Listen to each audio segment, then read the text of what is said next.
이어서 회사의 회계입니다. 회계는 재무제표, 영업보고서, 감사보고서, 여러 가지 서류들이 있죠. 이 서류들을 어떻게 비치를 해야 하고, 어떻게 승인을 얻어야 하고, 또 이 서류를 열람하려면 어떻게 해야 하는지, 객관식용 단원이죠. 이 7절 전체가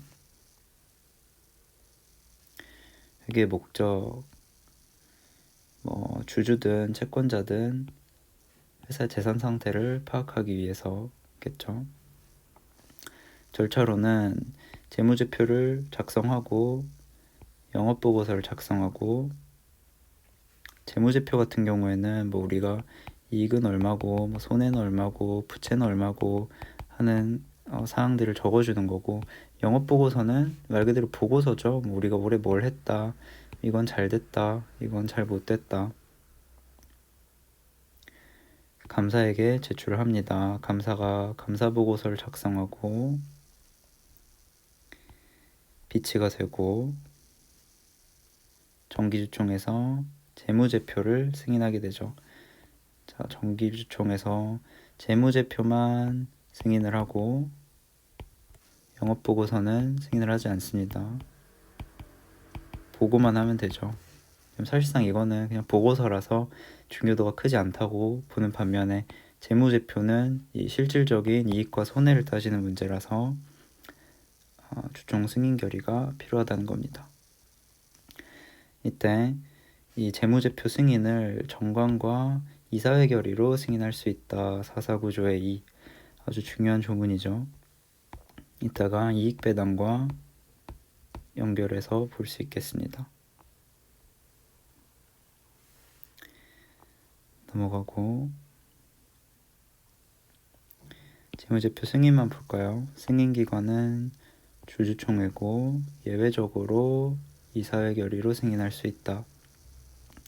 이게 2011년 개정상법인데 재무제표 승인기관과 이익배당기관을 일치시킨 것이다. 나중에 조문을 보면 알겠지만, 재무제표를 이사회 결의로 승인하도록 한 경우에는 이익배당 역시 이사회 결의로 결의할 수 있도록 뒤에서 입법적으로 정하고 있다라는 거죠.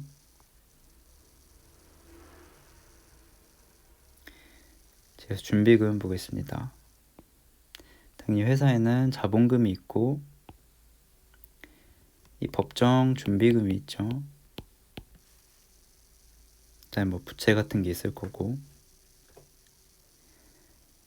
자, 객관식들이죠. 다. 자본금은 발행 주식의 액면 총액으로 한다. 무액면 주식의 경우에는 다들 아시겠지만 발행가액 2분의 1 이상의 금액으로 이사회에서 자본금으로 계상하기로 한 금액의 총액으로 한다. 이익준비금은 자본금의 2분의 1이 될 때까지 매 결산기 이익배당액의 10분의 1 이상을 적립해야 한다. 다만 주식배당의 경우에는 그러하지 아니하다.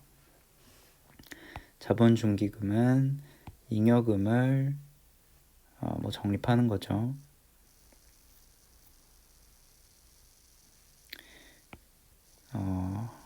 바로 뒤에 이어서 설명을 하겠지만, 이익준비금은 우리가 회사에 이만큼의 돈이 남았는데 이 돈을 배당을 하겠다 라고 한다면, 이 남는 돈을 싹 다 배당하는 게 아니라 10분의 1에 해당하는 만큼은 남겨둬라. 준비금으로 남겨둬라. 왜냐면 올해는 이만큼이 남았는데 내년엔 손실이 날 수도 있으니까, 이 앞으로 향후 손실이 날 것에 대비해서 자본금의 2분의 1이 될 때까지는 법정준비금을 쌓아둔다라는 거고, 자본준비금은 주식을 예를 들어서 하나를 발행해서 팔고 나면 이 주식의 액면가가 있죠. 주식 액면가가 500원인데 주식의 가격이 2,000원이라고 해봅시다. 그럼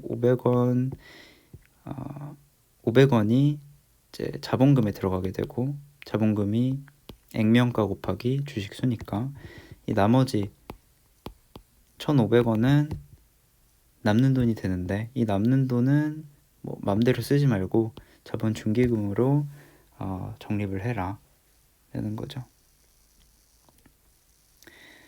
자, 이 법정 준비금은 결손 보전에 충당하는 경우 외에는 처분하지 못한다. 왜냐하면 결손을 보전하는 게 이 법정 준비금의 존재 목적이죠. 다음 준비금의 자본금 전입. 제2사회 결의로 준비금에 있던 걸 자본금으로 옮길 수 있다. 준비금에 있던 걸 자본금으로 옮길 수 있다. 좀 이따 볼게요. 다음 이사회 결의가 있는 때는 회사는 일정한 날 이걸 배정 기준일이라고 부르는데 일정한 날에 신주의 주주가 된다. 그러니까 준비금에 있던 돈을 자본금으로 옮긴다는 건 자본금의 액이 증가한다는 건데 이 액면가 곱하기 주식 수가 자본금이잖아요. 액면가는 그대로인 상황에서 이건 정관 변경으로 바꾸는 거니까 자본금의 액이 늘어났다는 건 주식 수가 늘어났다는 거죠. 그러니까 준비금의 자본금 전입이 결국엔 신주 발행의 형태를 띠게 될 건데 이 발행된 신주는 지금 현재 주주들에게 공평하게 나눠지겠죠. 그래서 이 신주 발행의 효력, 준비금의 자본금 잔입의 효력 발생일이 언제냐? 배정 기준일이라고 하는 겁니다. 이사회에서 정하는 거죠. 우리 어떤 날에 이 신주 발행의 효력이 있게 하겠다. 그때부터 이 주주들은 신주의 주주가 된다.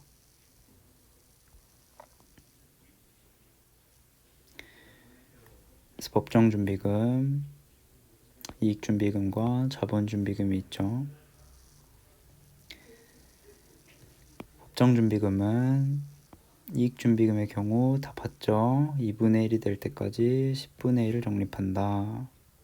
이때 배당 가능 이익이 아니라 실제 배당금의 10분의 1입니다. 다만 이따 보겠지만 주식병합의 경우에는 재산의 사회 유출이 없어 적립하지 않는다. 우리가 회사에 이익이 이만큼 났다 오래.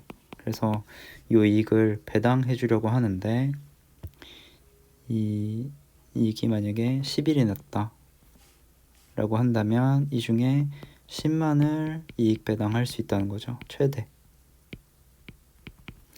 최대치 이익 배당인 10을 하게 된다면 이 실제 이익 배당액의 10분의 1인 1이 이익 준비금으로 들어가게 되고 이 나머지 10은 이 주주들에게 가게 되겠죠. 근데 이 11만큼의 이익이 프로핏이 남았는데 요거를 만약에 우리가 주주들에게 주식으로 주겠다 라고 한다면 요 10일의 프로핏은 회사에 남아있고 그냥 주주들에게 주식만 새로 배정을 해주는 건데 이 경우엔 이 재산의 사회 유출, 회사에 있는 요 10일의 재산이 밖으로 나가지 않기 때문에 채권자한테도 위협이 안 되고 그런 거죠. 자, 이 법정준비금 언제 사용할 수 있냐? 결손 메꿀 때 사용할 수 있고 자본금에 넣을 때 사용할 수 있다. 결손 보전, 요거는 준비금의 존재 이유라고 했죠. 준비금의 자본금 전입. 자, 요거는 이 준비금이 들어있는 계좌가 변경되는 거고 신주도 발행되는 거고 하기 때문에 또 이사회 결의는 거쳐야 하고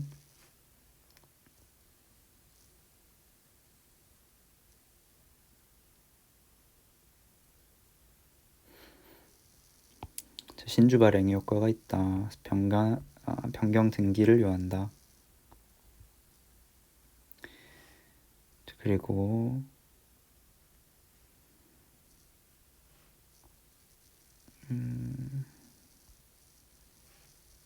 이건 다 객관식인데 법정준비금, 즉 자본준비금과 이익준비금만 자본금에 전입할 수 있고 임의준비금, 그러니까 회사가 임의로 준비해 놓은 요 돈을 자본금에 넣을 수는 없다.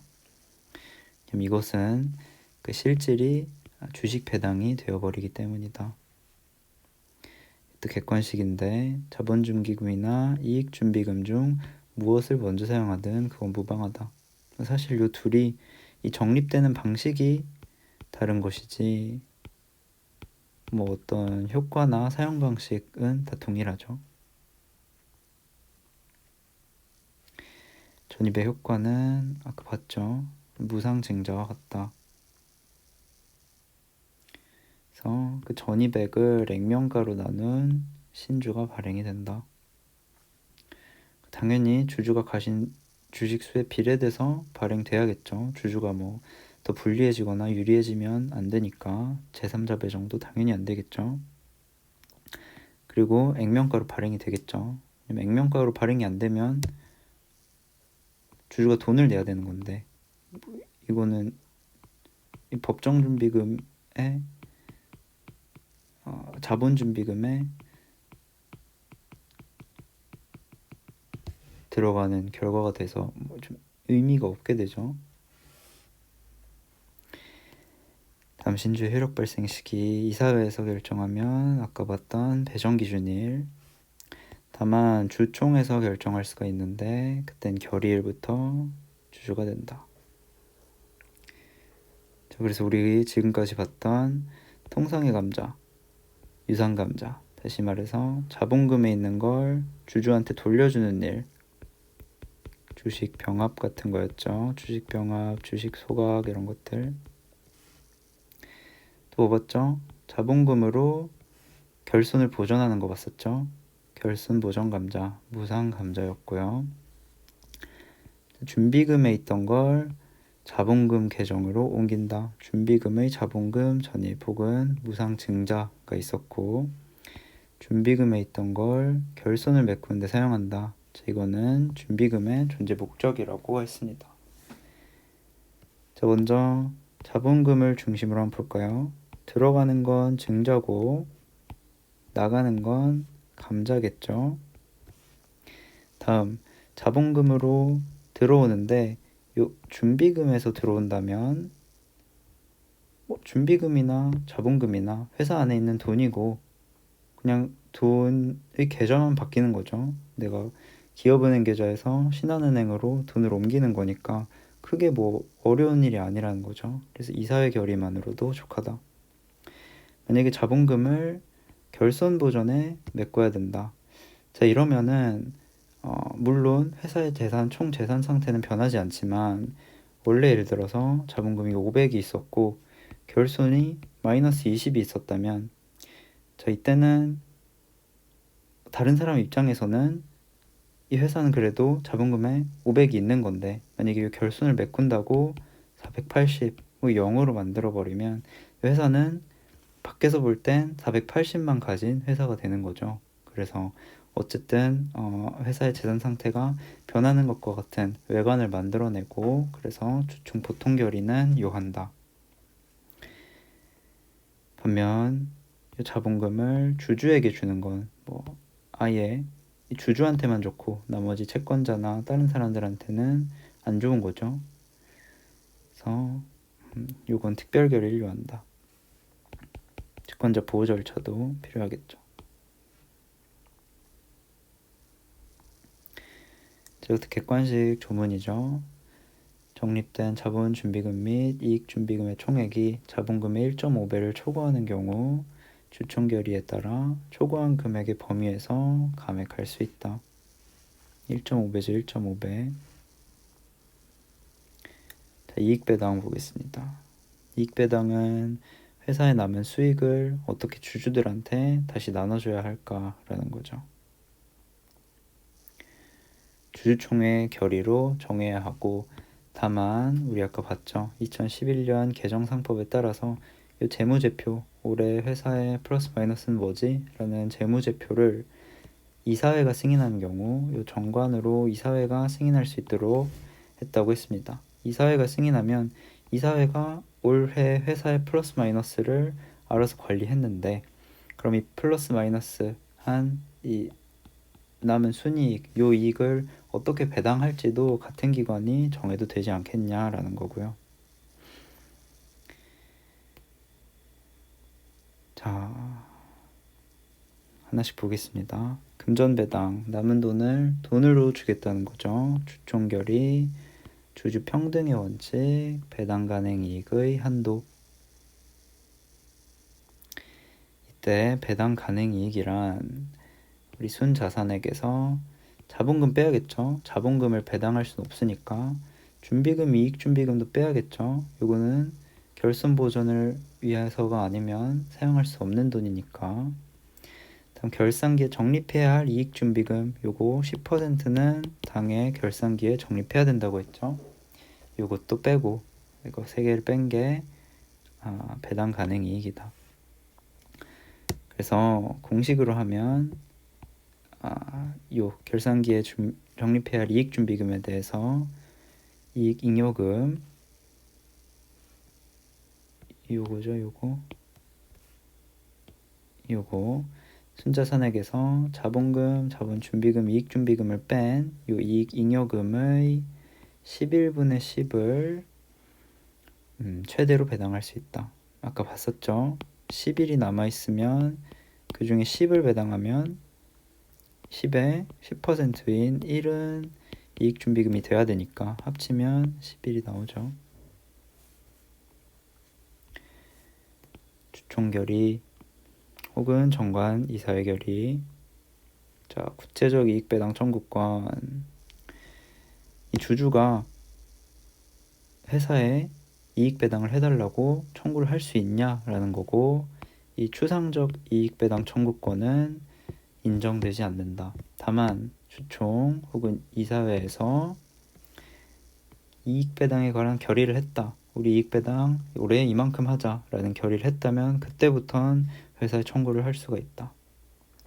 다만 예외적으로 정관에서 배당금 선정 방식에 관해서 구체적으로 정하고 있다면 재무제표 승인 결의가 된 때 구체적 이익배당 청구권이 성립한다. 왜냐하면 이 배당금 선정 방식이라는 게 올해 순이익의 20%를 배당하자라는 건데, 이걸 정관으로 정했고 재무제표 승인을 통해서 순이익이 확정이 되었다면 주주가 청구할 수 있게 한다는 거죠.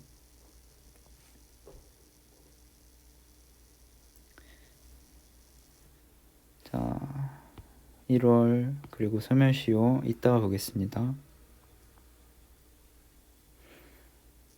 주주평등 원칙에 반해야 하고 차등배당은 대주주가 스스로 포기한 건 유효하죠.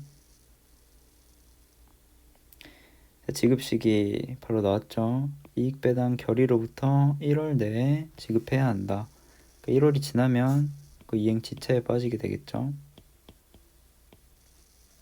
그리고 소멸시효는 5년이다.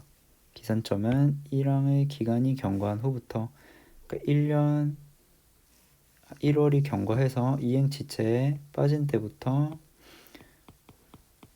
5년의 소멸시효가 있죠.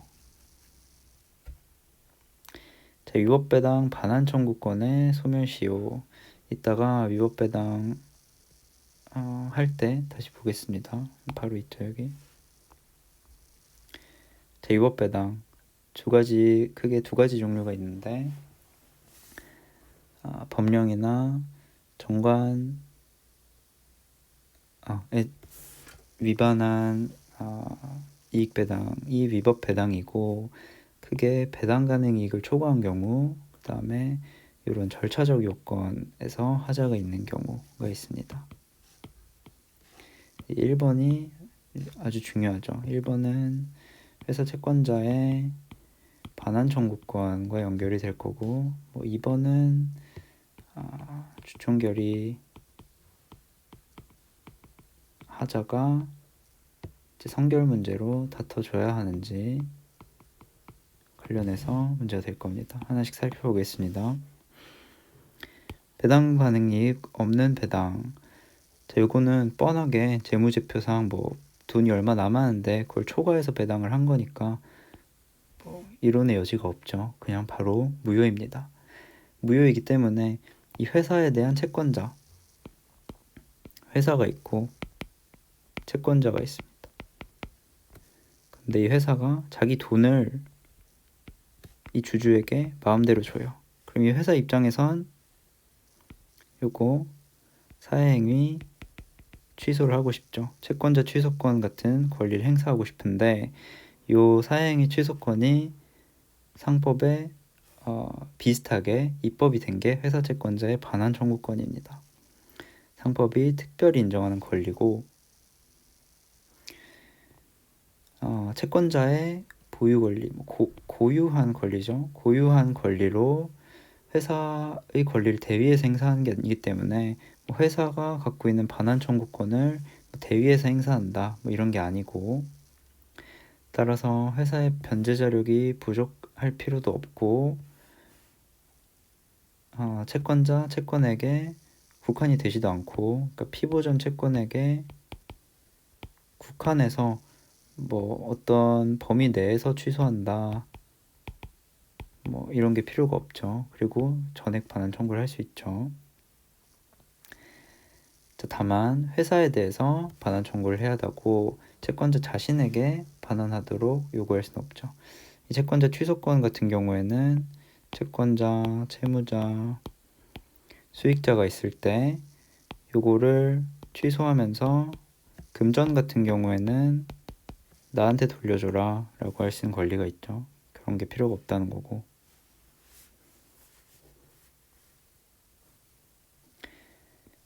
자, 절차 연결의 경우, 예를 들어 주주총회 결의를 안 갖췄다. 이럴 때는 반환 청구권 인정되지 않습니다.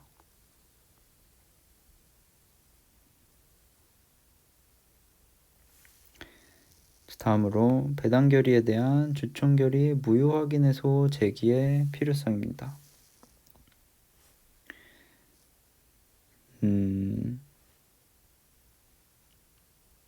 이익 배당은 원칙적이라면 주총 결의를 거쳐야 되죠. 주총 결의에서 재무제표를 보고도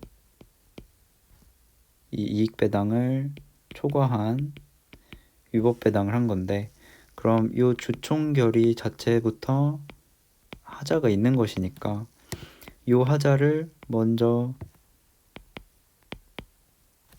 취소가 아니라 무효 확인해소로 이 주총 결의가 무효라는 거를 확정받고 난 다음에야 채권자가 반환 청구를 할 수 있는 게 아니냐라는 문제인데, 소수설은 아니다, 바로 반환 청구가 가능하다라고 하고 있는 반면 다수설은 이 주총결의 무효해소가 형성해소라면 유하지만 확인해소라면 굳이 무효 판결을 성결 문제로 유하지 않는다 라고 하고 있고, 추가적으로 주총결의 무효해소는 확인해소이다 라고 하고 있죠. 그래서 사실은 확인해소로 보면 다수설에 의하든 소수설에 의하든 무효 확인 판결 없이 반환 청구가 가능하긴 마찬가지일 겁니다. 이어서 상거래 무효로 인한 부당이득 반환 청구권의 소멸시효.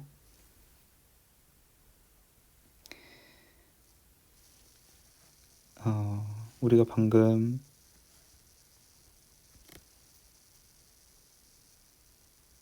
위에서 이익배당 청구권의 소멸시효가 5년이라고 했죠. 근데 이 배당된 이익을 반환하라는 이 채권자의 위법배당 반환 청구권, 요 소멸시효는 5년이 되어야 할지 10년이 되어야 할지 문제가 된다는 겁니다.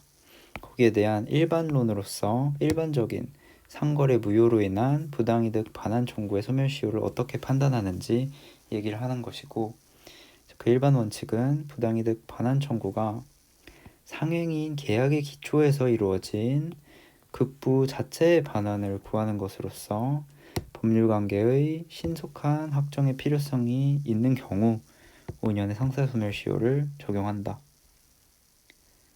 그렇지 않은 경우 10년의 민사시효를 적용한다라고 요건을 두 가지를 제시하고 있습니다. 그래서 포섭을 해보면 이익배당 같은 경우 이 주주에게 회사 내부적으로 이익을 분배하는 행위로 일단 상행위가 아니다. 그래서 A 요건 이거 탈락됐죠 벌써.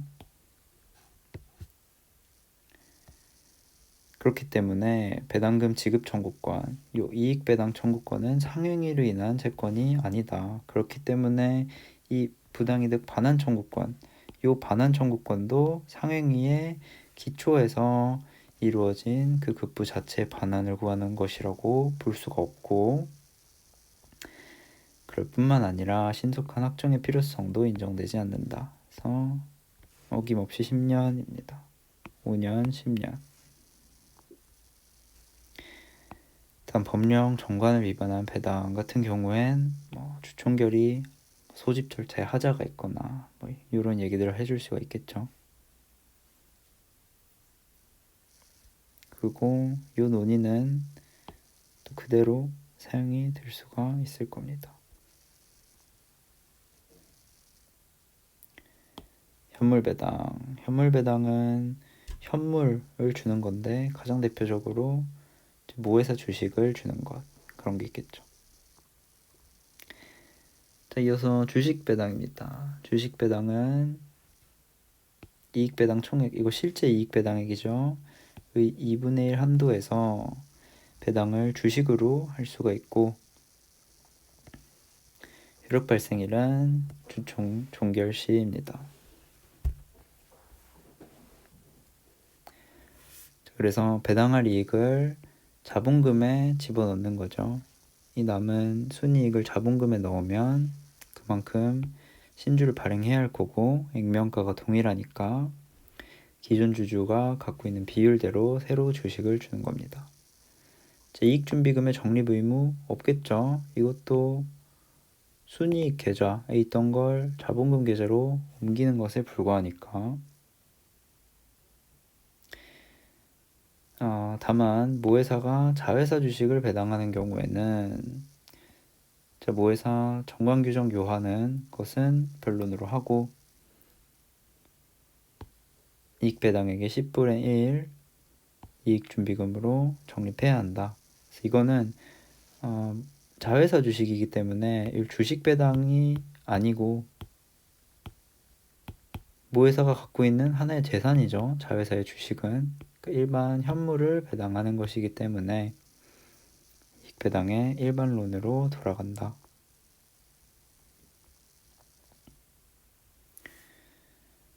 주식 분할, 주빈금의 자본금 전입, 주식 배당 세 가지를 구별해 보면 공통점으로 주주에게 대가 없는 신주 발행이라는 게 있고, 다만 차이점으로 주식 분할은 자본금 변동이 없고, 준비금의 자본금 전입과 주식 배당은 자본금이 증가하는데,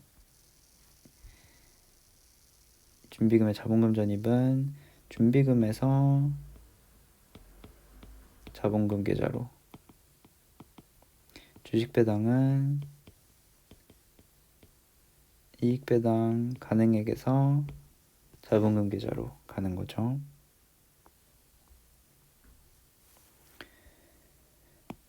그 요건으로 배당 간행 이익이 있어야 된다. 총액의 2분의 1 이하다.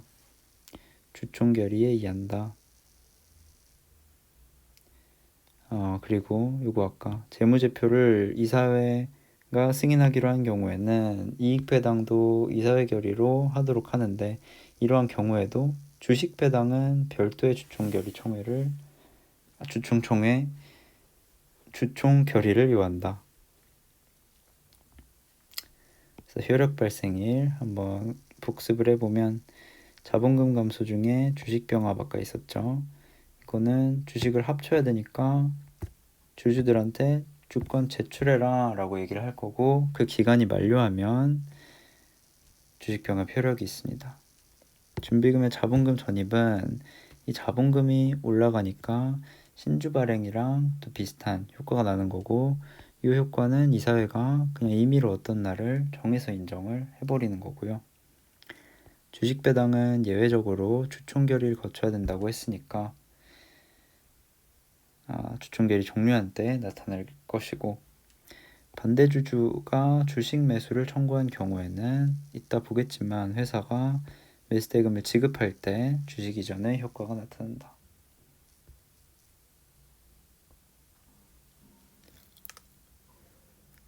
신주 발행 무효해소는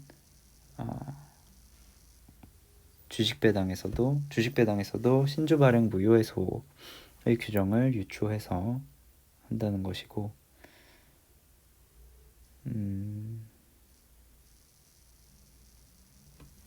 다만 죽음의 납입이었기 때문에 죽음의 환급도 없고, 그래서 배당 가능 이익 없이 주식 배당을 했어도 채권자의 반환 청구는 인정되지 않는다.